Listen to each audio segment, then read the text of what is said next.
Alors bonjour, que faire dans un tunnel en plein hiver? Eh oui, c'est l'éternelle question. Alors ici on a quelques petits problèmes d'humidité, beaucoup d'eau, mais un tunnel va me permettre moi de faire de la salade. Je mange beaucoup de salade. Et la salade va me permettre d'avoir... Le tunnel, pardon, va me permettre d'avoir de la salade pratiquement tout l'hiver. Alors une première, la mouchetée de Salac, qui est une graine qui était perdue et qu'on retrouve chez Biogerme, qui est une laitue bien sûr, mais qui résiste au gel. Alors bien sûr pas en extérieur, mais en intérieur, sous tunnel. Ça c'est de la petite plantation qui date de mi-octobre, voilà.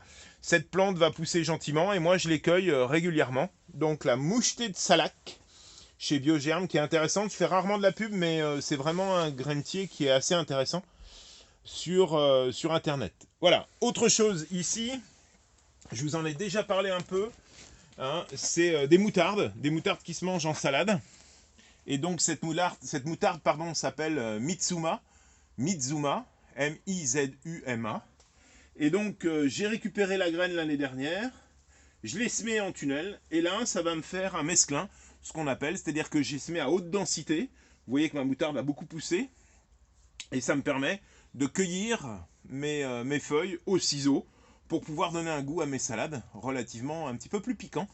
J'insiste, hein, cette salade donc moutarde, une moutarde hivernale qui est intéressante pour pouvoir manger régulièrement et faire des mesclins. Autre chose ici qu'on oublie assez souvent, en tunnel on peut faire ça, surtout quand il y a un peu d'humidité.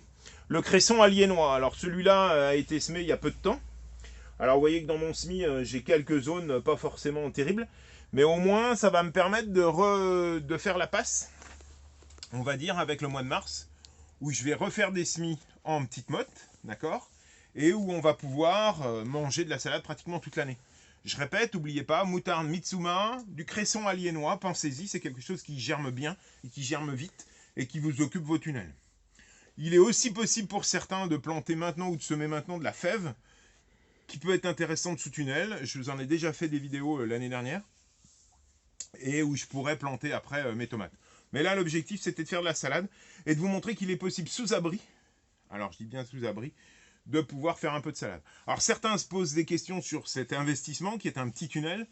Il est important, ils m'aident beaucoup en hiver. Vous le voyez au fond, j'hiverne mes différentes plantes qui sont un petit peu plus frileuses, d'accord, et qui me permettent bien sûr d'attendre les beaux jours d'hiver et d'éviter les gelées à -1, -2, -3 qui sont problématiques pour ces plantes-là, qui sont plutôt des plantes exotiques. Bien entendu, l'essentiel pour éviter les dégâts du gel, c'est arrêter les arrosages. Une plante va avoir de gros dégâts au niveau de ses racines si elle baigne dans l'eau.